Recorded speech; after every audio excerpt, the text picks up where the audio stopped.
What's up, folks? Welcome back to the stream. It's Tuesday. We're getting tactical today, everybody. This is a little weird. I don't know if anybody saw that. A little internet hiccup was kind of strange. I was literally clicking go, and then it like told me if I dropped my kilobytes per second to 0. Like, uh-oh. Is it happening? The rapture? Is the solar flare about to wipe out all of our electronics? Howdy from rainy Worcester. It is hella rainy over here too today. It's kind of nice. It's one of those like soothing rainy days where it feels like you're a little cozy sitting inside talking about Warhammer 40,000. We've got some interesting stuff to talk about. So one thing that we didn't do yesterday is I didn't talk about Blood Angels. Ran out of time to discuss the old Crimson Boys. The other thing is that the thing I think that is nominally the subject of the video are all these big events. So we had several majors, Lorecast Major, TerraCon 2025, Bristol SUPERMAJOR, that did not use the most recent data slate update. So I haven't really covered them quite yet. Because they are old, but they still happened, and there's still going to be some interesting insights that we can take away from these events, even though they are a little outdated, I think, at this point. Better than a heat storm? Oh, yeah, that's for sure. Yucky! Hate a heat storm. I'm not like the heat. I used to when I was a kid I played soccer, and my whole family is like, so you can tell just sort of looking at my face, but my whole family's like crazy pale skinned. We're all like Welsh Irish, and so I would run around playing soccer when I was a kid, and it was like 90 degrees in the sun, Fahrenheit, which is some high number in Celsius. I don't know what the conversion is, but the coaches like would stop and be like, "What, are you okay?" And I'm like, "What do you mean? Are you okay?" And they're like, "You're like purple." And it would like flush me so hard. I didn't feel it, but it would flush me really hard, and I would look silly. But anyway, we're gonna start, I think, by diving into some of these big events. There are some interesting results from TerraCon 2025. Top 1 and 2 were Imperial Knights. Now, this is an Australian event, which, first of all, if I remember correctly, there's like Australia and New Zealand had a ton of events this weekend, which is actually kind of awesome. Usually we're blessed with like one of those in a given week, but it seems like the community out there is skyrocketing because we're getting more and more and more. I shouldn't even shot. Now there's also some Thousand Suns. I don't know if this is new Thousand Suns, but I'm sure we'll take a look at them. But Imperial Knights do tend to have like kind of a huge showing at these these Australian events, so that's neat. And I don't know what the similar what the difference is that causes knights to be so much more effective in these metagames, but usually if there's knights success, it's from that area. Insight from Bristol, Josh Roberts can count to 100 really well. Yeah. That's his results were crazy. We'll talk about that in a sec. That's pretty wild.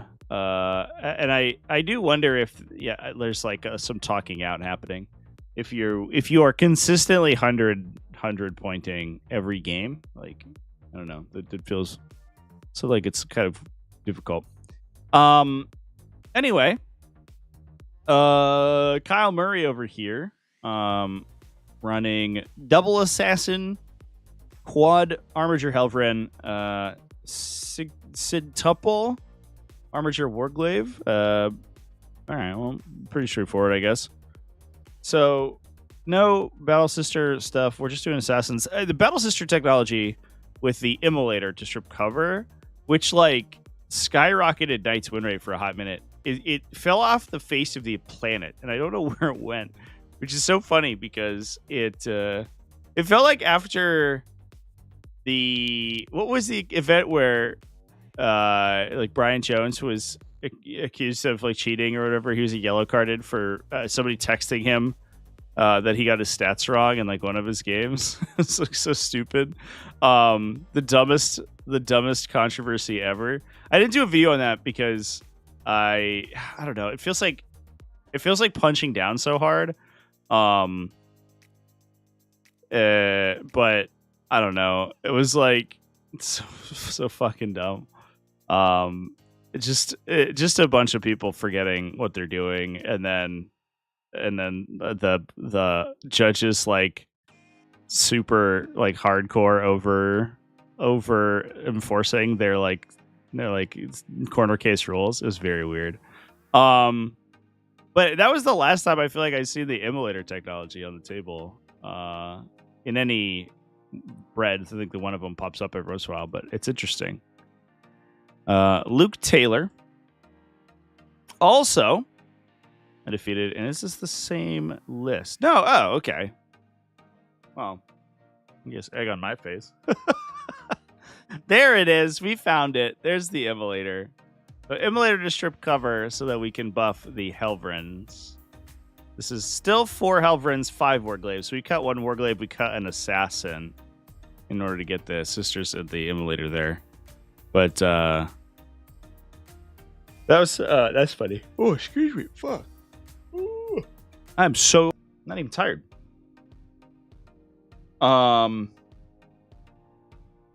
Nice.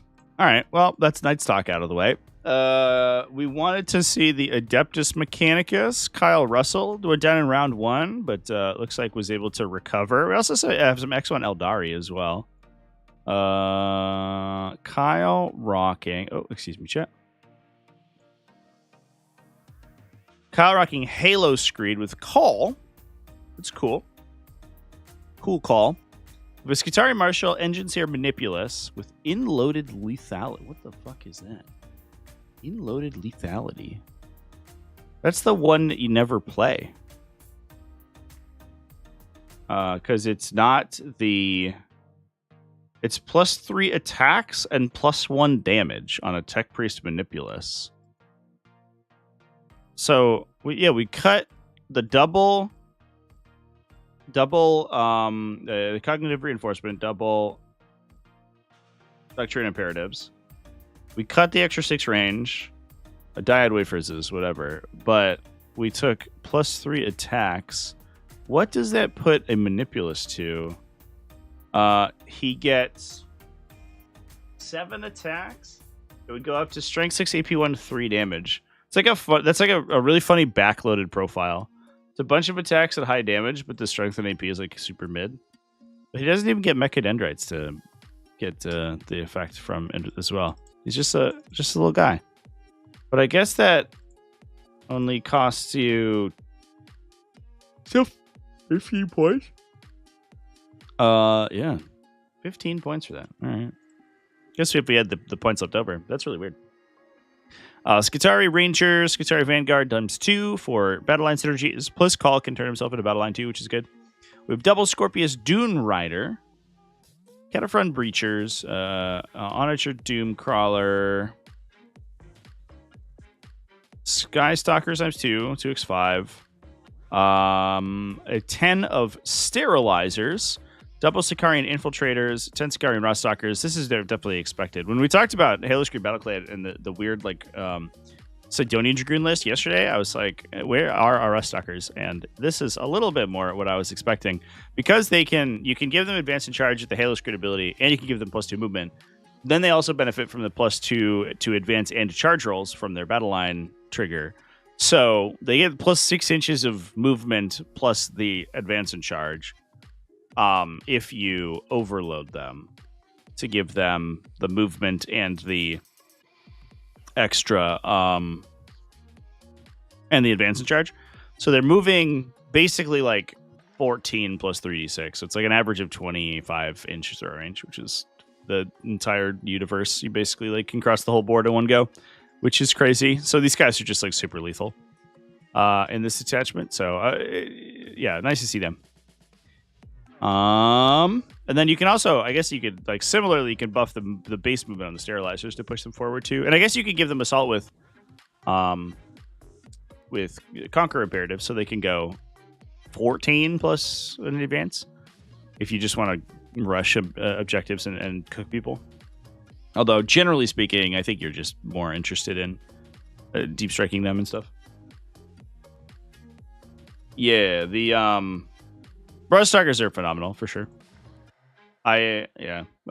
For a while, it seems like that they finally broken the curse, but for a while, it was Taraxi actually, but Sicarians was like a pretty good indicator of how well your Adeptus Mechanicus list is going to do. It was like how many Sicarians you had in it, but I think the actual indicator was Taraxi.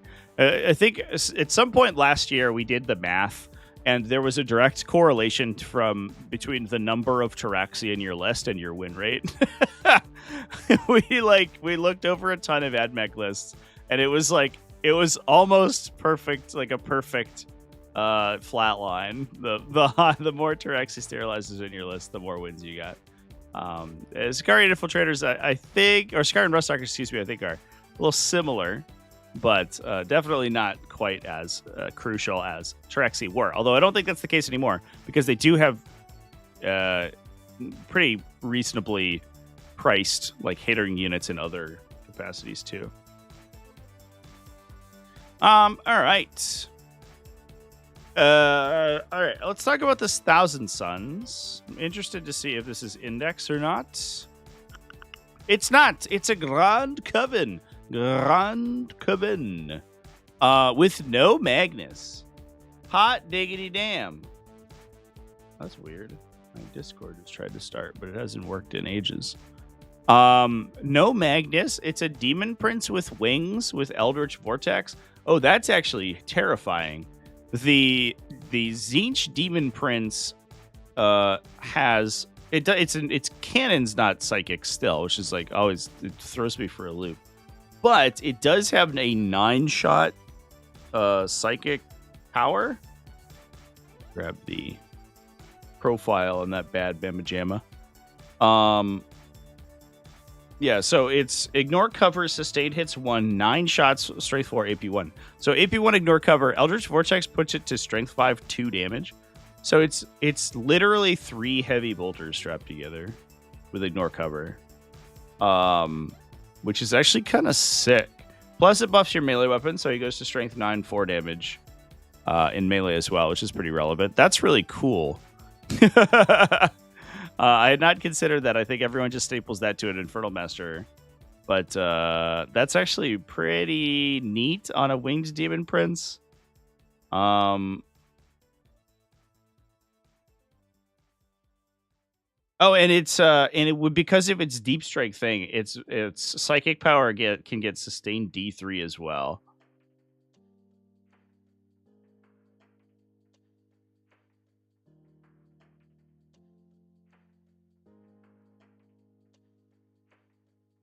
Yeah. Plus reroll hits and wound rolls of 1 targeting characters. If you're a psyker, you get full wound rerolls. So if you play the mirror, it's actually kind of awesome. That's super cool. I had not considered that enhancement combo, but that's amazing. We also have an Infernal Master with Umbralific Crystal to up down. Another Infernal Master, double Sorcerer, Zangor Shaman, probably just to do utility stuff. There are Enlightened, but it's only 3-man, so I imagine that they're just running around and doing actions. I think this guy's probably by himself. We have Rubric Marines times 4 to attach the characters into. Double Chaos Rhino, so we have 2 big bricks of friends inside the Rhinos. 2 Predator Annihilators, so with the high predominance of Psyker characters running around.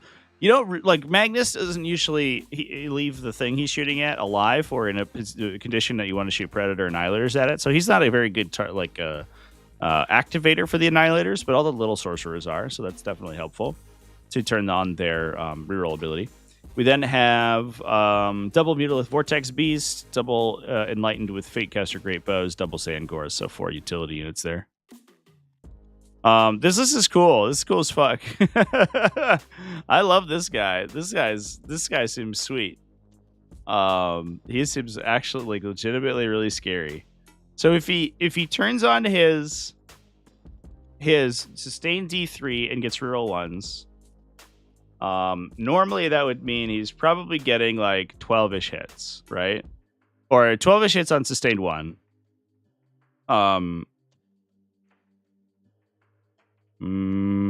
No, like 11-ish hits on sustained 1. You turn that to sustained D3 and he's hitting you for like 13. And then rolling ones to wound, so if you're like winning on 3s, he's probably handing you like 10 AP 1 and recover saves at 2 damage each. If you're like a little infantry unit, so he just like can up down and like just like mutilate your backline. That's so cute. I love that. If you have a character in your unit, otherwise he's still probably doing well, but it's only like 11 hits or something. Yeah. Yeah, if you have the full rerolls, that's absolutely super cool. No Magnus from the East Coast. T-Sense Grinders, Vic BJ's and Covenant. No Magnus. Yeah, we'll talk about his list in a sec, I think. But yeah, that's fascinating. Moving away from Magnus, he is hyper expensive. I do think because of the amount of resources that Magnus takes, let's suppose data sheet up actually. Because of the amount of resources Magnus takes, which is like between 2 and 3 CP per turn, I think that his profile is a little expensive. It's a little weird that they feel very gun shy about the demon Primarchs. At least for now. I think it was maybe because the indexes like just pushed them so hard that they were auto includes. But they're costing them so high as to be like really questionable sometimes. Like Fulgrim, has come out. He just was like he's like 100 points too expensive. Mortarian's like maybe a little too pricey. Angron's way too expensive. 420 for Magnus is like it's a fine because you still get a lot of work done, but the problem is that he siphons a lot of resources from the rest of your team. And previously he siphoned a lot of resources from the rest of your team, but he also gave them back because in the form of buffs and stuff. And now he's really only giving you his enhanced casts. So you get more powerful ballistic rituals and you get his like late game ability. But it costs you 1/5 of your army, so I think I would like to see Magnus go down to like 390 or something, and I think that would justify his inclusion a lot more. But you just give up a ton of, you basically like 2 rubric bricks with the characters, is what the opportunity cost for Magnus, which is a ton. He's probably going to do more damage than them, but it gives you like your opponent a big thing to concentrate all their firepower on.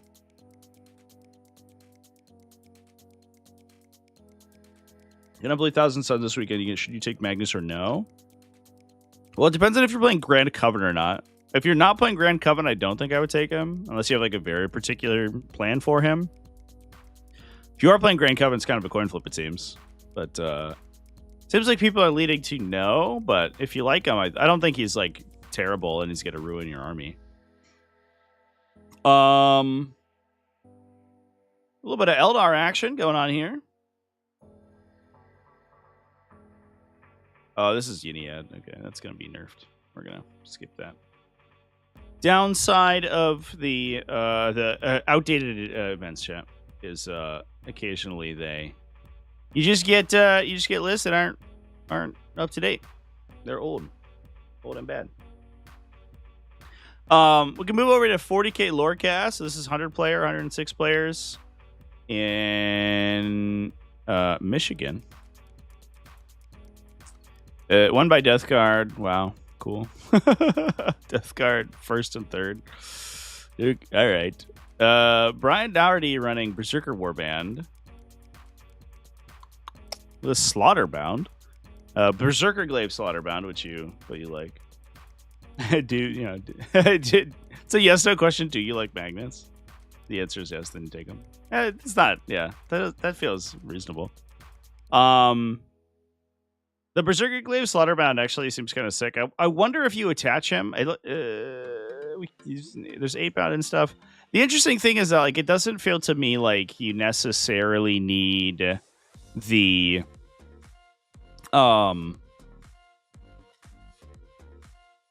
character attaching to any of the 8-bound units to like push up their damage output. And his leadership abilities kind of nothing, because the 8-bound, at least in my experience, seem like they are either there and they're punching you, or you've killed them, right? It's 9 wounds, which is like a 5+ invuln saves, protecting them. So his ability to regenerate them is like kind of just a huge nothing burger. If they had feel no pains and like higher toughness or something, then like sure, that seems actually pretty good. But just for his ability to be like a super fast, like move 10 little nuclear missile with 1 million attacks, Berserker Glaives actually makes him like basically one-shot things by himself. So as soon as you enhance his combat ability, he punches up at heavy vehicles and stuff pretty well, especially alongside the Berserker Warband attachment ability, right? Because he's going to get that +2 strength.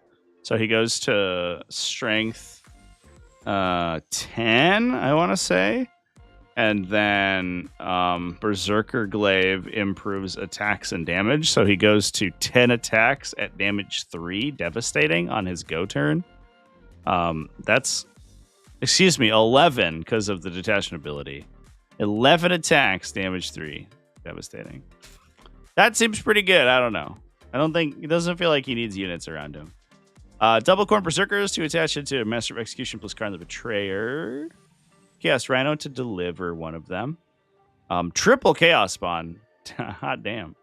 We're all in on utility, folks, these days. The Chaos Spawn are really good in Emperor's Children. Fucking World Eaters. Because they're super fast, and so they're actually really good as like a pinning unit.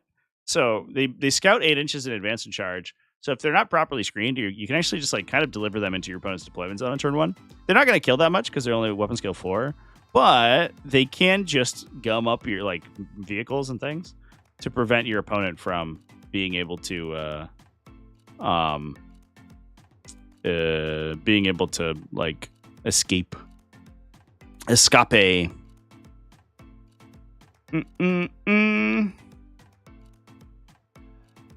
Change host with Aramon and Kairos. I mean, if you want to. Change host is like pretty bad. You're basically like, I don't know. You play like half your army just doesn't get any benefit from your army roll. Like, I don't know. And it has like worse stats than otherwise. You could do like, if you want to beam it up, you could play like Magnus and like a couple birds. It'd be kind of cute. Just because it's cool looking, but I don't know if I would play that. You want to play like fun stuff? There's a bunch of fun stuff I think you could do in Thousand Suns. I think like the vehicle detachment's fun for like reroll, just dumping rerolls and stuff. And then like obviously Grand Coven's like cool for damage. You can play Rubricate Phalanx. I think that's a fun one. Rubric Phalanx is cool. So 3 8-bound units, double standard 8-bound for scouting, 1 unit of Exalted for the Deep Strike, double Forge Fiends plus a Jackal unit. Nice that we're sort of rolling back to Forge Fiends for Berserker Warband, because for a hot minute it was all 8-bound all the time, and I think people realize that they actually do need some ranged element in their army as well to clear screens and stuff, because they can't just like play the hyper aggro builds that they used to do, where they were just like literally everything would charge every turn, and you would just clear screens by hitting it with like waves of enemies.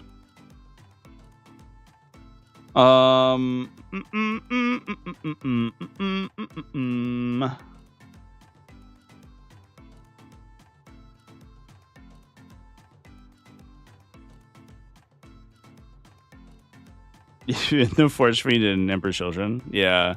I mean, I don't.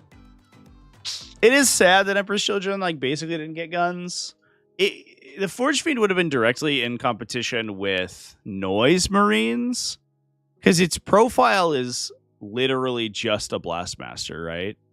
And so if it's on the plasma cannon, so I understand the impetus to not put it in. It is weird though. And it does feel like it robs the Emperor's Children of like obviously some flexibility inside their list construction, but also like just ranged elements in general. But I do wonder if that was on purpose and they didn't want like Coterie to turn into this like weird gun line where you could just like hang out in the back and like shave your opponent's army down while generating yourself back points. Like I don't know what the deal is. Turn into Index World Eaters. Yeah. It's just Noise Marines for guns for sure, which is it was certainly a choice for definite. All right, lots of interesting stuff to talk about over at the Bristol SUPERMAJOR. So the interesting thing is that this was sort of did the UKTC thing where it top cut. But unfortunately, a bunch of players didn't make the top cut, even though they were undefeated, because they were X01. So they all have, oh my god, 3 Necrons in a row. It got draws, and didn't quite make it in. Draws in different rounds too. They didn't draw in the same game. I assume that this is Yniad. There was a Guardian Battlehost undefeated. What? Guardian Battlehost. I knew someone was going to make this fucking detachment work. That's crazy. That's so cool. So this is the detachment where you get like a little like passive like shooting bonus for Guardians. But the big thing is that you can regenerate your Guardians back. So at the end of the opponent's fight phase, you can up down your Guardians into strat reserve and then replenish every single model back to the unit. So as long as you're not dead, and as long as one model's remaining, you can regenerate the entire unit and put them back in strategic reserve. As long as you're not in engagement range of an enemy, which is actually kind of sick. There's also some cool stuff like you can reroll wounds when you're targeting enemies on objective markers with Dire Avengers or Guardians. It's not too bad. It actually gives you like good Assermen play, but I guess we're not doing that in this list. You can make Storm Guardians, auto 6 advance. You can shoot your guns in melee. And you can have Warwalkers like reactive fire. So it's a bunch of like little like weird abilities that the army can use to kind of support this like real MSU sort of game plan where you're just like swarming the board with little Guardian units running around. The Necro Guardian strat. So it's running an Autarch with Craft World's Champion. Give some OC5. Okay. Stealing your objectives. There's nothing you can do about it. Eldrad Ultra End to give +1 of wound to things. 1 Farseer. Yeah, I wonder if we're running like Warlock Conclaves here too. 1 Farseer, 3 standard Warlocks. One of them grants his unit Infiltrate. The other one with Ethereal Pathway. The other one has Protector of the Paths, which is Overwatch for free, and you can duplicate Overwatch, and it gives you +1 to hit, or +2 to hit if you're on an objective marker. That's a lot of riders, actually. Oh, it's not duplicated. It's just free. And then you get either 1 or +2 to hit. You hit on 5s or 4s, depending on the situation. That's kind of neat.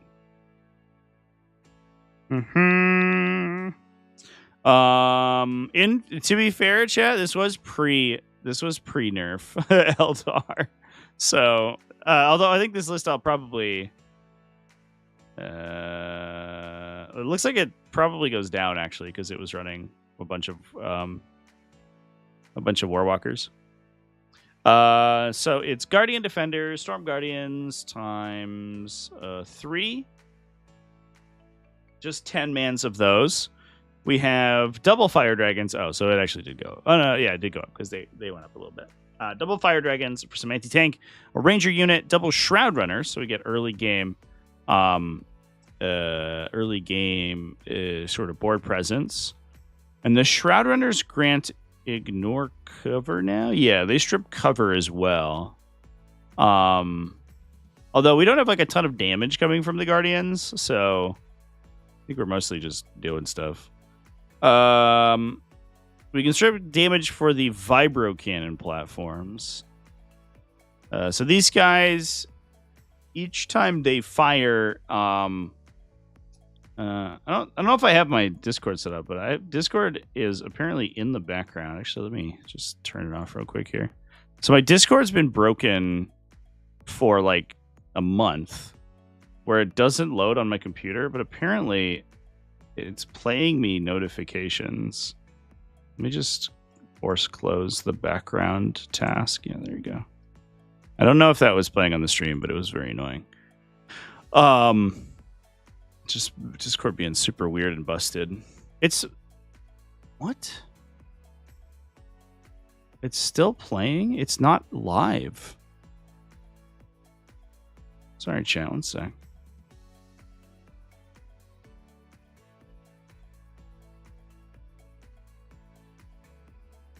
How is it doing that?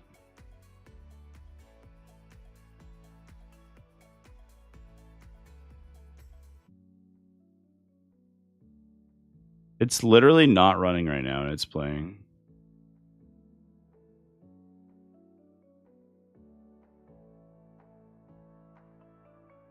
That's insane.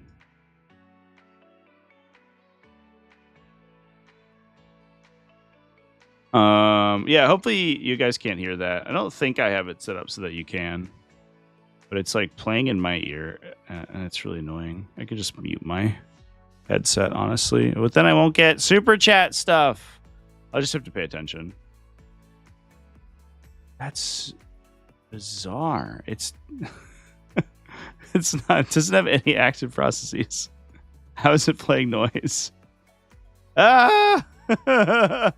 What the fuck? This list is up 70. Shit, is it really? That is crazy. Some Discord links aren't working or get used for some groups. Yeah, I don't know what the deal is with mine, but it literally doesn't load. It gets to the splash page and then it just like white screens out basically. And it's done that for like a month, so I've just been running it through like a second internet browser. I haven't had it play notifications in my headset though. That's super weird. I don't know. Like it shouldn't be playing noises at all. It's not even it's not even active. I don't get it. Anyway, it doesn't matter. That's neither here nor there.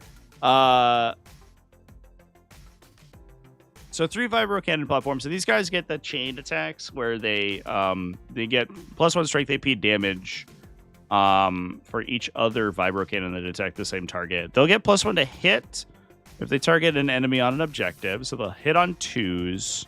List went up in cost. I assume so. These guys are short of nuts, especially if they can get wound rerolls. So you attach them into the Storm Guardian units, and then they grant the unit -1 to be wounded, I believe is their ability. I can't seem to find their data sheet. That's weird. And then they also gain +2 or up to +2 strength and +2 attacks for each other Psyker that's nearby them, which includes themselves. So they're going to get the benefit with their torrent. So they have a D6 shot torrent, which goes to D6 +2 shots. So, or excuse me, it's for each model in the unit. I just found the sheet. It's for each model in the unit that's remaining. I think for the Warlock Skyrunner, it's each model nearby, each other Psyker nearby. But for these guys, they only check their own unit. Oh,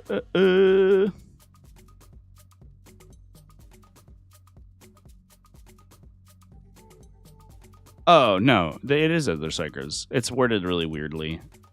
That's bizarre. It checks on an independent model basis and checks for other psychers within 6 inches of each model. If you do it at like the end of the unit who's not within 6 inches of anyone, he won't get the bonus. It's like kind of difficult, I guess, but it could happen. And then they provide -1 to be wounded as long as you have a Farseer in the unit, which we probably do. Because we do have a standard Farseer as well as Eldrad, so we have 2 Farseer outlets for that. The benefit to being that the Farseers give you auto 6s on stuff as well. And then these guys can be up to strength 7 with d6 plus 2 attacks. So you're firing 4d6 plus 8 auto hits out of the unit with potential wound rerolls as well. Plus they can throw singing spears at you with wound rerolls, which is cute. So these dudes can... they also embed into the units too. They can join a Guardian Defender or Storm Guardian unit. If you do that, do they regenerate when you respawn the unit? Probably not, right? Because I think you add Guardians back in with the stratagem. Yeah, you do. Okay, so you don't regenerate the Warlocks. But you can take all the damage on the Guardians at -1 to be wounded, then just respawn all the Guardians and put the Warlock somewhere else. And then quad flamer your way out. Because again, it's 1 trillion shots at AP1. AP1. It's not ignore cover, but it is baseline AP1. But you're averaging 46 plus 8 is like 22 hits. Even if you're winning on 5s, you're handing your opponent 7 saves plus whatever the rest of the unit's doing, which you can like buff with a Farseer or whatever. So that's pretty wild.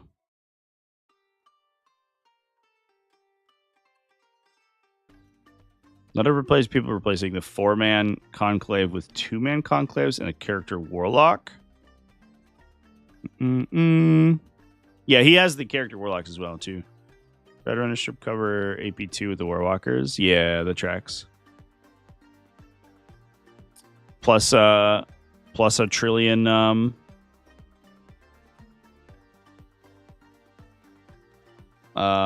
Yeah, that a bunch of rerolling wound stuff if you're on objective.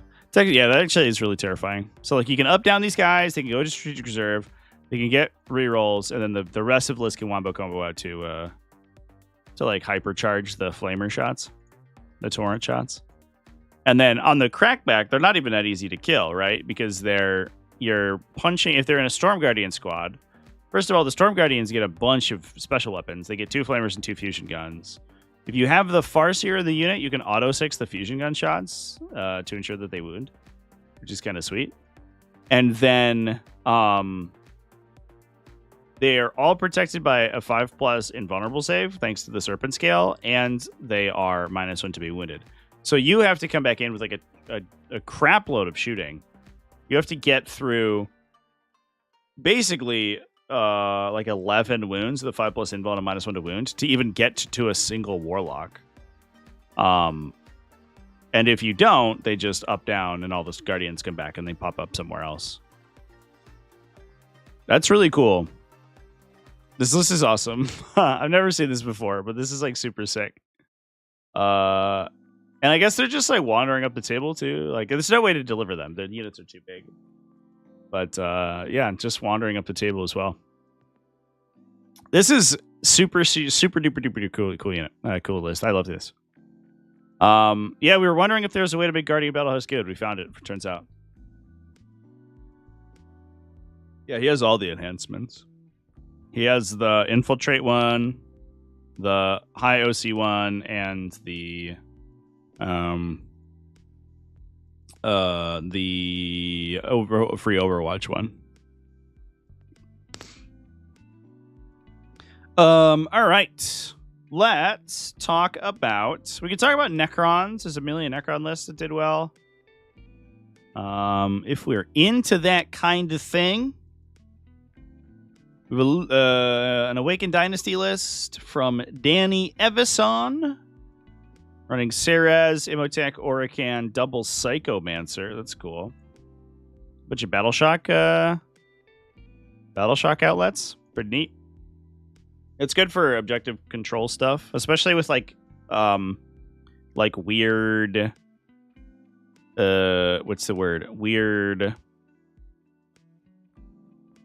MSU builds that can regenerate their characters. The Psychomancers can help you retain control of objectives really well. We have Royal Warden with Nether Realm Casket. So the -1 to be a hit, stealth. We have a Scorpion Lord with an Aging Durable Bond. Oh, this is definitely, this is pre-nerf because this thing got fucking dumpstered. They're like, maybe 4+ field pains actually aren't okay. You think? But you made Mephiston like 15 points cheaper, so I don't know what to think now. Double standard Scorpion Lords, 20 mana warriors, so the stealth warriors with the Royal Warden, plus Oracan. We can dual attach because he's a Cryptek, right? So Royal Warden plus Oracan gives you fallback, shoot, -1 to be hit, and a 4+ invulnerable save. So that unit's like legit super hard to kill. Plus a Cryptothrall unit to hop in there too to make them even tougher. A Ghost Arc to regenerate them. This is a Tesseract Vault. Sneaking in the bottom there. I don't know if there is any synergy with Tesseract Vaults. You can give it reroll hit rolls of 1, targeting enemies within half range. You can give it Assault. That's probably relevant. That's probably pretty good. And you can... Yeah, you can give it Assault. That's not too bad. Plus, it's just like another like huge threat, right? Because you can expose yourself with the Warrior Brick and the Tesseract Vault. Kind of unlikely they have enough stuff to be able to kill both of those two things. Omnipulus donated $2 through Omnipulus, what's up, dude? Thanks nice for to the see raid, you. buddy. Yeah, good talking Always with you last night. For these. It was cool to see some people online playing some 40k. Over on in Twitch land. Give Omnipulus a raid over on Twitch. Thank you for the super chat, dude. I appreciate that. Give you a little heart. Anyone running the vault is good. Good job, buddy. We're proud of you, dude. Turbo Scorpic Destroyers to jump the Scorpic Lords into, plus a Reanimator. So we're all in on the reanimation stuff with the Reanimator plus the Ghost Arc and a Flayed One unit for utility. This list is pretty... it's kind of standard stuff, but we just like cut Wraiths basically, and like some backline shooting for just a whole ass Tesseract Vault, which is that is classy, right? That is like the cool version of the list. That vault might go down, but it does mean that the rest of the list can probably just score out from there. This is basically the same thing, but we did take like the regular version where we took Doomsday Arcs instead. Less classy. Mark Cromwell home. Run Canoptek Court. Oh, that's cool. It's been a little while since we've seen Canoptek Court. So this is the one that Shadow of Chaos is. The all of the objectives on the table. So you get +1 to or reroll hit rolls if you are within a zone where you control the majority of the objectives. And then it makes so it's supercharged just like Doomstalkers and your Canoptek Wraiths. This list actually, I think, did get a little bit of a bump down because the Technomancers and the Canoptek Wraiths got cheaper. So you actually gained some points in this variety, which is kind of neat. It's running a Dimensional Sanctum.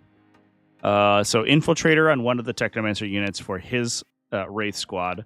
The other one is like a mine effect. If you target them as a charge, you suffer D3 mortal wounds, and then the last Technomancer.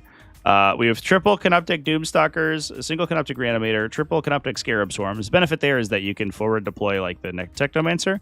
Then the Scarab Swarms are in a pretty good spot to gain OC from them, and then they can do actions and stuff. So you don't have to expose the Canoptic Wraith units before you are ready to, in order for the Scarab, in order to score early game secondaries. Use shooting, really efficient shooting from the Canoptic Doomstalkers, because once they get hit rerolls, they're actually okay at shooting. And then 18 Canoptic Wraiths, Crypto Thrall unit for one of them, Deathmark unit, and then 3 units of 3 Locust Destroyers. 3 units of 3 is interesting. I don't know if there's any... I believe that literally all of the detachment effects affect only Cryptex and Canoptic Court stuff. So I think these guys are just like wandering around and holding table space, which makes sense. They're not the easiest thing in the world to kill because they're kind of high toughness, multi-wound. And then they also just have a good gun. And 90 points for that's like not too bad. That's interesting. They don't even get rerolls because they're not keyworded correctly. They're just vibing. I guess they get rerolls by themselves, right? When they target targeting the closest. That's funny. That's a good one. Who looked at the race book and said it should be cheaper? Yeah, I don't know if that's the direction they needed to go in for Necrons. It's also interesting because I haven't looked at win rates in a really long time, but I don't get the idea that Necrons like were suffering or struggling. And when you buff the Wraith Brick, it tells me that all they wanted to do was make the faction better. Because we've seen that in the past, right? Where like literally they just take the best unit in the faction and make it cheaper. And oftentimes what they're saying there is like, hey, you know, the impetus behind that change is like, we don't know how to internally balance the faction. So we're just going to make it stronger by making the unit that everyone takes cheaper. And I don't like, did Necrons need that? I don't think as much as a bunch of other factions that didn't really get any changes. So that was very interesting to me. I'm not sure like what the rationale was behind that, but maybe there's like numbers that I'm not aware of that their development team's looking into that I just don't have in front of me. Inky brushed up on my microphone. I should have cleaned it. I found Inky in my dresser this morning. I was going to get dressed, and I was I found my cat inside it. I guess I'd like left one of the drawers a little like cracked, and she jumped in it last night, and she was just vibing in there. Kind of cute, but it means that I'll probably need to wash my clothes again because they're going to have hair all over them. Biggest issue with the Wraith Brick is that it was good in every detachment regardless before this. Now it's great. Well, now it's still the same, but it's cheaper, right? Like you just get it more easily. It is.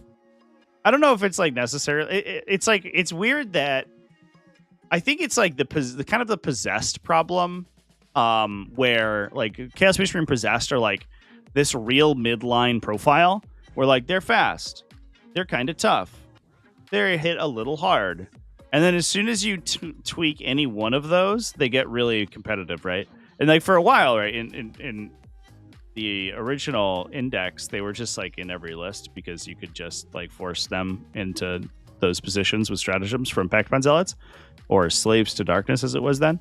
But Wraiths do feel like a very similar unit. They're fast, they're hard to kill, they hit okay, they have a high OC, and then as soon as you pump any one of those, they get like super dumb. So you're like, you make them, you know, you add Tech Marine, reactive reanimations, and stealth, suddenly they're stupid hard to kill. You add hit rerolls and like plus AP, suddenly they hit stupid hard. You add advanced charge or whatever. I don't think they have any mobility amps besides like Hypercrypt Legion, which is probably not really that relevant. But in any case, like as soon as you pump any of those metrics, right, they just go crazy. Which is why they're most likely they're played so hard. I don't think she was trapped in my dresser. I think she just went into my dresser. The door was still open when I found her. Or the drawer was, which is funny. Speaking of Chaos Space Marines, should we talk about these Chaos Space Marine results?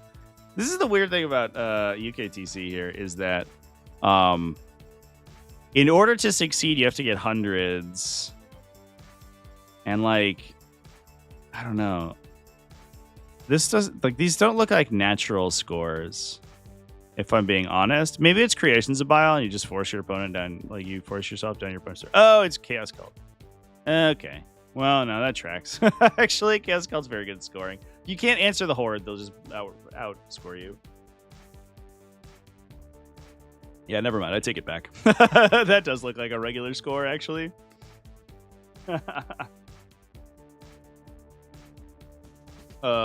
Star Shatter. Yeah, like Star Shatter is a good example, right? You make them harder to kill. Plus, you can give them an accuracy bonus. So this is running Cypher, triple Dark Communes, plus Cultists, Trader Guardsmen times 3. It's actually not that many Cultist units. Triple Accursed Cultists, and then we actually have backline shooting, 3 units of Predator Destructors, a Warp Talon unit for trading. Whoa! A double Beast of Nurgle squad? That's wild. Plus a Nurgling unit. So, all right. So here's why we have double Beast of Nurgling, I think. Because the Accursed Cultists can be so aggressive, you screen out the center of the table so you don't get jailed with the Nurglings. They just like ring across the middle of the deployment line. Then, when you push the Accursed Cultists, you can just rock the Beast of Nurgle onto a central objective. When your opponent has to deal with 10 wounds of like regular infantry, they can often do that. But the problem is that you get to force your way down their big guns with the Accursed Cultist units really early in the game. And then they don't have the maneuverability or the attacks to deal with the Beasts of Nurgle at the same time. And so the Beasts of Nurgle just get to chill. And so having 2 of them means you have to clear through like way more than you would otherwise. So if they can just like hunker down in the middle of the table and like force your opponent to overextend, I think that could be a reason to take a double of them. That's pretty wild. And then we actually have shooting from this army. So unlike the previous Chaos Cult versions we've seen, which are literally all utility units all the time, this one's running triple Predator Destructor to build people up. That's pretty rad. You'll love to see it. Cool.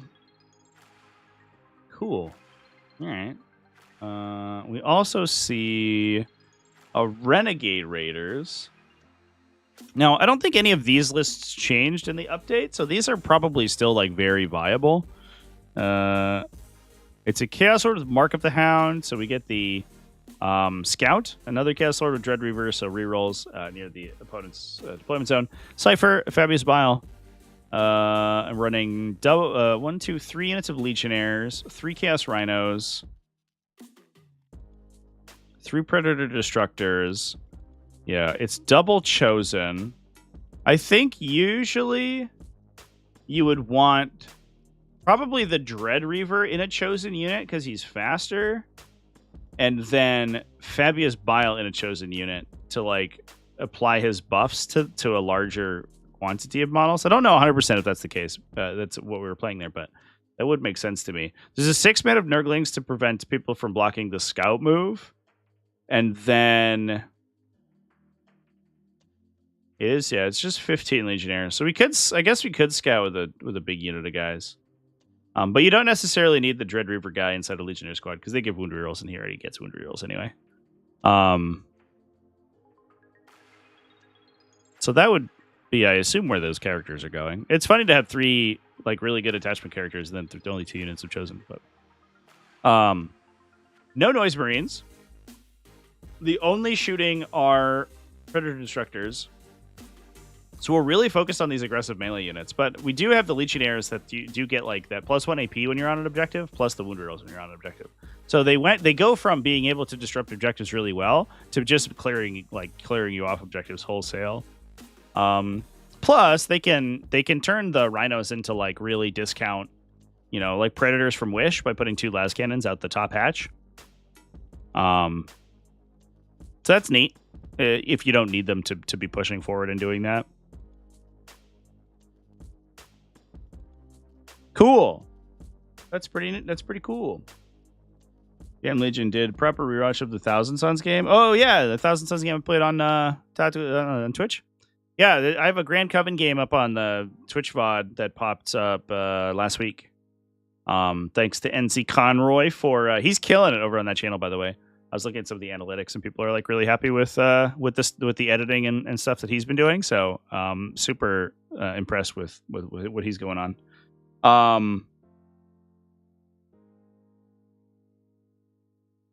Grand Coven could be viable detachment. Yeah, I think it's probably the best one.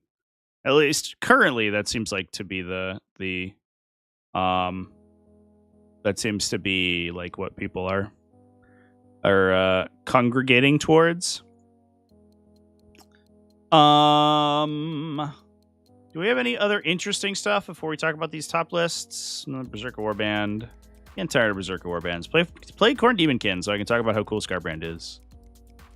It's funny though because like World Eaters, I think World Eaters ended up being more powerful than people give them credit for. They're certainly in the universe where we're like everyone's competing against Death Guard and stuff. They're definitely like not that exciting, but the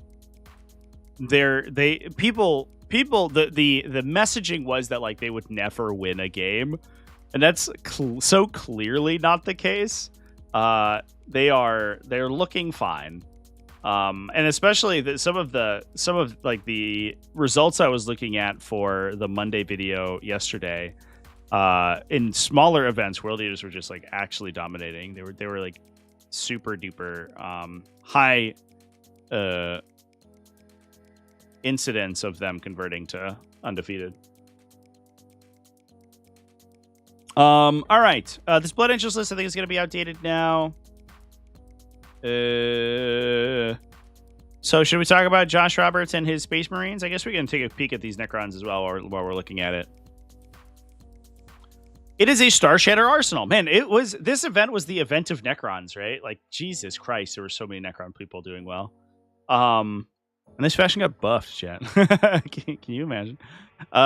So playing Star Shatter arsenal, running Silent King, Command Barge Dread Majesty. This is like the normal Star Shatter Arsenal list. I don't know if we've seen this one a million times. So it's CCB with Dread Majesty, so rerolls and +1 OC, which is just what he does normally. Scorpic Lord with Chrono Impedance, so the minus damage. Standard Scorpic Lord, or just trading Technomancer with Demanding Leader. That's fall back and do stuff. On a unit, 2 units of Cryptothrall, or 2 individual Cryptothralls, excuse me, to go into the Canoptic Wraith unit. There was a big unit of Wraiths, plus 2 Locust Destroyers, 1 Locust Heavy Destroyer, triple Doomsday Arcs, Canoptic Reanimator. It's the normal list. I guess like sometimes we see the little friendly Gloctopus as the Chrono Impedance Field guy, and sometimes we see the Scorpic Lord. Scorpic Lord doesn't have low op, but he is harder to kill. So like you get less instances where things just like randomly slaying into him and kill him, and then you lose your -1 damage guy. But it's okay. Most of the hate was because they can't YOLO anymore. Yeah. Except that they have to stage a turn before YOLOing. Sorry. I think like part of it too was that they were like, oh my god, 10-man Berserker squads. How am I ever going to get value from that? And then just didn't play Berserker Warband. Or Berserkers in Berserker Warband, but they're like so good in that detachment in specific. I don't think they're good elsewhere, which is unfortunate. I think the Khorne Berserkers are actually like kind of trashy in other detachments, but like the mass extra attacks and extra strength, advance and charge, plus the like weird reactive plays they do, it's like really strong. The 8-inch blood surge on a whim is like crazy when you think about it. Like the amount of flexibility you get from that is fucking wild. All right, let's talk about Josh Roberts. So first of all, the fucking that's an interesting top set of scores. I almost assuredly there's talk outs happening here, right? I don't think you're like reliably just going 699 out of 700. It's pretty wild. Also his SOS I guess is like kind of fine. It isn't too bad. Is the second place or the Andy Quascoen. Oh, excuse me. Lost out on battle points, but had a higher strength of schedule. But yeah, Josh Roberts basically scored almost every point that he possibly could. Was running Stormlands Task Force. This is the last hurrah. Okay, so like this is, I don't know. It's not quite a up to date list. It's the last hurrah of the double command point characters, right? Because those guys are getting rebalanced. We have a captain with a power fist and a Neo Volkite pistol, interesting. Plus a lieutenant, a company weapon lieutenant, Marnius Calgar plus Gilliman. Obviously, a bunch of big points cuts for these guys, but now they don't stack their CP generation stuff or their strat stuff. And then Gilliman's also half as effective anyway. We have an Intercessor squad, double ballistic dreadnoughts, company heroes for old Calgar. Weird anti-synergy there is that his leadership ability doesn't really do anything because you're in Stormlands, so it lets you advance and shoot, but he could advance and charge anyway. We have a scout squad, Sternguard veterans, triple Stormspeeder hammer strikes plus a Stormraven gunship. So I believe, if I remember correctly, this is it's not exactly the same, but it's very similar to the John Lennon list that he played when he played Ultramarines, Stormraven or Ultramarines Stormlands Task Force. But obviously, the difference being that they nerfed the interaction with Stormravens, where you can no longer redeploy them or reposition them, reactive move them. You can do some stuff like because the Stormraven gunship's really fast, you can push it really aggressively. It's hard to kill because it's -1 damage, and then obviously you can like free strat AOC onto it and stuff to make it super tough. And then you can push with like Calgar, for example, and advance and charge up the table. Even Disembark if you want to get feisty. Advance and charge with him, and then you have a flat 6-inch reactive move for infantry and mounted unit now. But that allows him to re-embark the Stormraven to keep his unit alive. We saw that. I think that John Lennon was doing that with like Assault Centurions, but we aren't taking like, I guess, hyper reliable stuff to do that in. It's probably actually a delivery system for the Sternguard veteran squad, I think, more realistically. So the Sternguard veterans get the captain. And then, that's why he's running Neo Volkite, because it has devastating wounds. And then when they target one of the Oath targets, they get wound rerolls. So everything in the unit will have a devastating ranged weapon, and then they charge in the Captain Finest Hours, and he becomes devastating with wound rerolls in melee as well. So he actually does a ton of damage in melee too, without having to rely necessarily on any offensive strats, because none of the offensive strats work on anything in the detachment because nothing is actually mounted. And then the Stormspeeder hammer strikes plus the Stormraven gunship can all benefit from the ride hard, ride fast to get -1 to hit and wound, because they're all flying vehicles. So they're super duper tough, right? The hammer strikes with a Melta Destroyer with Oath of Moment, rerolling hits and getting +1 to wound are pretty good for trading. And then they might not even die on the crackback because they're so difficult to kill from shooting attacks. So they're just like hyper efficient in this detachment. And then we also we have a Stormraven gunship to do Stormraven things. But you could build like a really interesting Space Wolf variety out of this list now too. That would be kind of neat. I'd actually be interested in seeing if you could play that.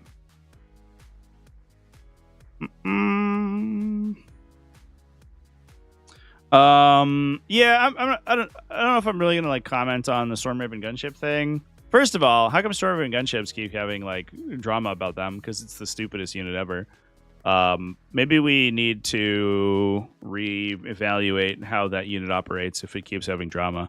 But I don't have any hard. All I've heard is hearsay about there's weirdness with movement and stuff with the Stormraven. So I'm not gonna give any credence to it without having eyewitness accounts or whatever.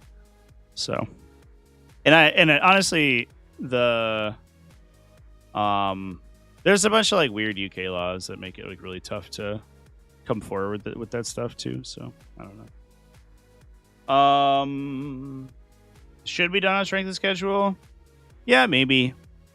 I think you would probably see less of this because it would be surprising to me if that was all natural hundreds.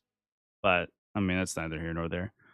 If you want to just blitz your opponent and call the game early, it is what it is. The only thing that you're getting is a slightly higher position out of the event, which I don't think is worth that many rankings points anyway. But I do like strength of schedule because I do think it more accurately tracks people's the difficulty of people's journey up the line. Warhammer dropped an explanation for today's web fail. Apparently, it was to hit scalping in real time. Web fail? Like their website went down? That's wild. What are people scalping this time? Something weird. Anyway, chat. I think the one last thing we wanted to talk about was some new Blood Angels. And then we can probably hop off the new book release. Like Chaos Knights? They're due in a week or something, right? Let's grab my link. My linky.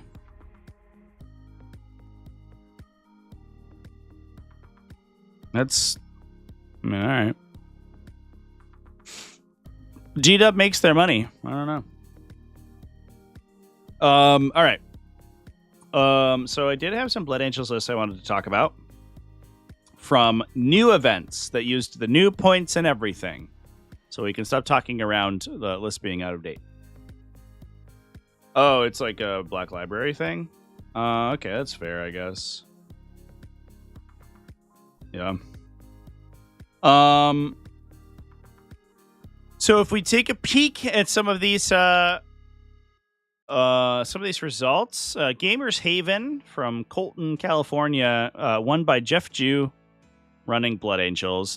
Jeff was playing Liberator Assault Group. There is one Inheritors of the Primarch in here, and I don't remember exactly which event it's in. And I hope I noted it down in my notes because it would be cool to talk about that one. But most of these are Liberator Assault Groups. F it, we ball. Running Dante, Lamarties. Huge points cut on that unit, though, because Lamarties plus Death Company all went down. Combi Weapon Lieutenants, triple Jump Pack Assault Intercessors, Death Company Marines with Jump Packs for Lamarties. So we get the big brick of -1 damage dudes to run up the table, too. 3 Gladiator Lancers. That's sick. That's so... All right, fair enough. 3 Gladiator Lancers. All right, okay. 3 is a Sanguinary Guard. Yeah, I think that... Oh, interesting. Are the 6-man Sanguinary Guards are more expensive than the 3s? That's fascinating. Because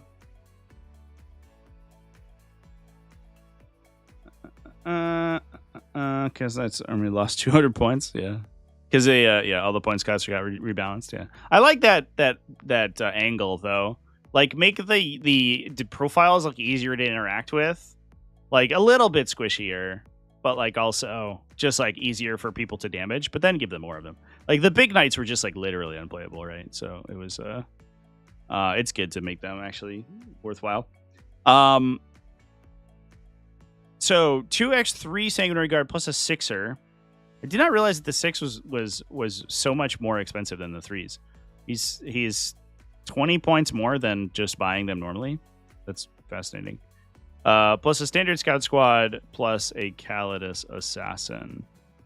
I guess that's like, it means that the character buffs don't, like, they go farther if you have 6 of them. Which I guess is that's the idea there.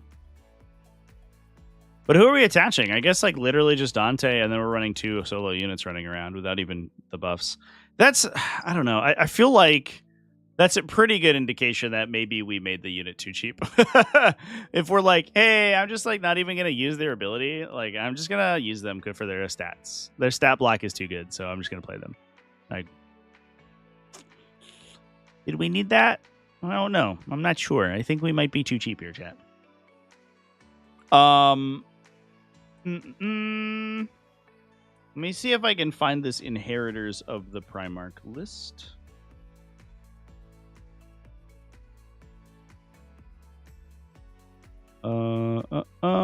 Triple Predator Destructor is actually kind of sick though. That's Gladiator Lancer is really interesting. Oh, here's a Vanguard veteran version. Oh yeah, this is a Liberator assault group. But we'll talk about this one. This is Marc Soler running a jump pack captain plus a chaplain with fights first. Once per game fights first. Commander Dante and a combat weapon lieutenant running 9 Blade Guard veterans, a unit of 6 and a unit of 3. So unit of 6 is for the speed chaplain to jump into. And I guess the unit of 3 just like, because like where else are you going to spend 80 points this efficiently? Like, I don't know. Double Gladiator Lancer, an Infiltrator Squad, a Land Raider Redeemer. It's been a while, my friend. Welcome back to the meta.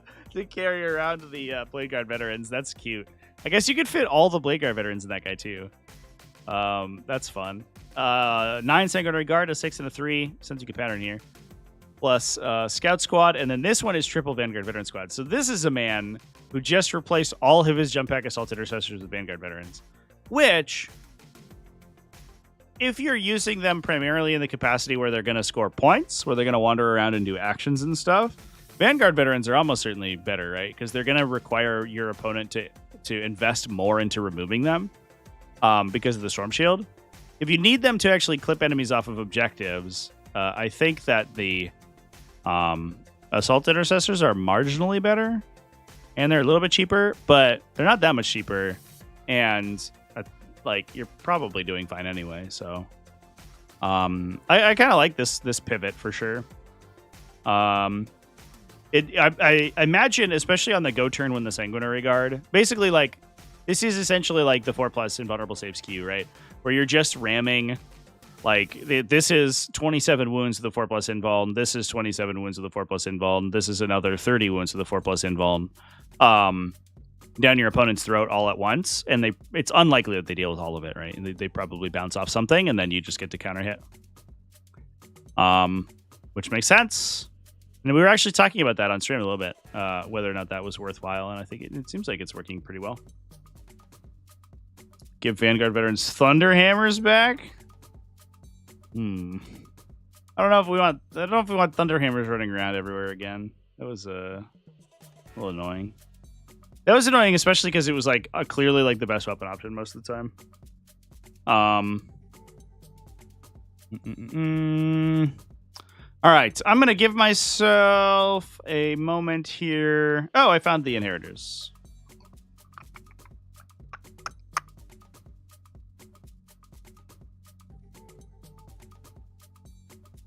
We found the Inheritors, chat. So this is Alejandro Yorquera? Or Yorquera, probably. Running Angelic Inheritors. So the detachment where you get to pick 2 bonuses for your character units. And then now that we're running like a trillion Sanguinary Guard squads, the downside is that it is a little bit slower than Inheritors of the Primarch, but your individual units tend to be more consistent, especially at range, because you have like reroll charges fallback shoot, army wide. Oh, fallback shoot and charge, or reroll one state and wound. You lose the extra power coming from the detachment ability, but getting the rerolls like certainly helps. And those affect your ranged attacks as well, so they'll also benefit your gun stuff. Didn't think to include triple lancers. Well, that was a different list. The triple lancers, that one had all the 4+ invulnerable saves had a Land Raider Redeemer. So you got to deal with all the 4+ invulns after they have redeemed themselves upon you. Just tough. Yeah, no, it's not Thunderhammers anymore. Now it's just Power Fists. You're not wrong. Yeah, that's true. Oh boy. So we're running Asterath, which is actually kind of sick because I literally don't remember what that guy does. He gives you 4+ fight on death, and he gives his unit devastating wounds in the charge. The entire unit gets devastating wounds. But the problem is that he can only attach to like jump intercessors, right? Because he's a flying boy. Oh, he can only attach to Death Company Marines with jump packs. But he gives them access to reroll wound rerolls and devastating. Not full rerolls, but reroll ones. Which is kind of interesting. So maybe that's fine. We have a jump pack captain with Prescient Flash, which is 6-inch scout. Cool. Standard captain, another jump pack captain, Dante. Judy with Blazing Icon, which is no Overwatch. And then the Sanguinor. He's got some extra bonuses because he can up down out of combat, which is kind of cool. We have a 6-man Blade Guard unit for the Judy to hang out in. We have a Death Company jump pack unit, I guess, for Asterath to jump into. We have one Gladiator Lancer, a Hellblaster squad. So here's what I'm talking about, and I wonder what we attach here. Probably just the captain. Yep. These guys will get reroll once they hit and wound, and they can also gain. There are some buffs for shooting. Sustained 1 for a CP, basically for free, because you're gonna free strat it. So reroll once they hit and wound with ranged attacks plus sustained hits 1 is a pretty good buff for a Hellblaster squad, especially if we can buff it with like other combos, right? An Infiltrator squad to hold the back line, Sanguinary Guard, 2 3s and a 6. Sounds like another theme here. Plus a Suppressor squad for utility. So actually very light on utility. Yeah, basically just as a suppressor unit. Wow. Okay. I guess the Sanguinary Guard are like honestly not that much more expensive than you would pay for like jump back intercessors. These guys are 20 points more than a jump back assault intercessor squad. It's setting me so hard. You're like, what do you get for 20 points? Like, well, we're this basically the same number of wounds, but we get 4+, 2+ armor, 4+ invuln, +1 damage, like +2 AP. And a bunch of other stuff. Say like character synergies and stuff. Oh, okay. That seems good, I guess. For 20 points, sure. I guess I'll buy that.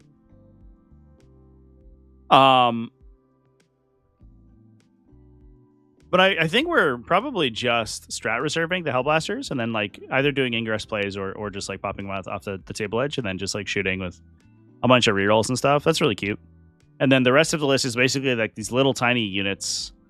Because we have Asterath, Dante, and the captains probably attached into the Sanguinary Guard, and then we have Sanguinor as an independent character and the Judiciary inside the Blade Guard veteran squad. So we have a ton of little character-led units that are all going to like basically hit well above their weight class, which is neat.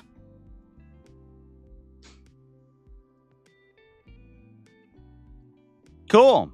Well, there's some angelic inheritors for you, Chance. And that is, I think, all of the lists that I had to talk about for this Tuesday. Is there anything else that we feel that anybody wants to cover before we wrap things up? I believe I don't have a game scheduled or anything. I do have a game scheduled tomorrow, but I was leaving my schedule open because I have to run a bunch of errands today. But later this evening, I would like to stream a game with Space Wolves. So that might be happening later. But until then, might just be hopping out. Sangor so cool. Yeah, also because he's like he oftentimes will drop 1 to 2 attacks on his hit roll, but because you get the reroll ones to hit per character units, he's actually like pretty consistent coming out of reserve, which is kind of neat too. Any other Thousand Suns wins? Not that I know of. Those are that we covered. The ones that we covered. Any more Necrons? You want to talk about more Necrons? What version of Space Wolves? I'm not sure yet. I need to do a little bit of list building. I want to run a list that's like focusing on like head takers, and I don't know where the best place to do that is. I was gonna do Stormlance, but they can't get the +1 to wound bonus, so it might be Gladius. It might be boring Gladius. But Gladius also buffs the vehicles too, like the Wolfen Dreadnoughts really well. So maybe that's the direction to go in. I don't know. I haven't decided. I have to do some list building. But until then, I'll figure it out. But with that, folks, I think we're gonna go ahead and wrap things up. Thanks for everybody for watching today on Tactical Tuesday. At the end of the stream, you're going to be sent over to the Atlantic City Open stream, scheduled stream. So, yeah, I'm going to be live on Friday, 9 a.m. U.S. Eastern Time is going to be the start time for that event. And we're going to be streaming 3 days, 6 rounds of Team 40k. So those are 8-man WTC style teams. And allegedly, apparently, they have invited over a bunch of actual WTC teams. So it will be some kind of like global sort of style competition. So yeah, with that, folks, I'll hop off. Thanks for watching. Keep it classy, folks. Have a happy wargaming, and I'll see you in the next one. Cheers.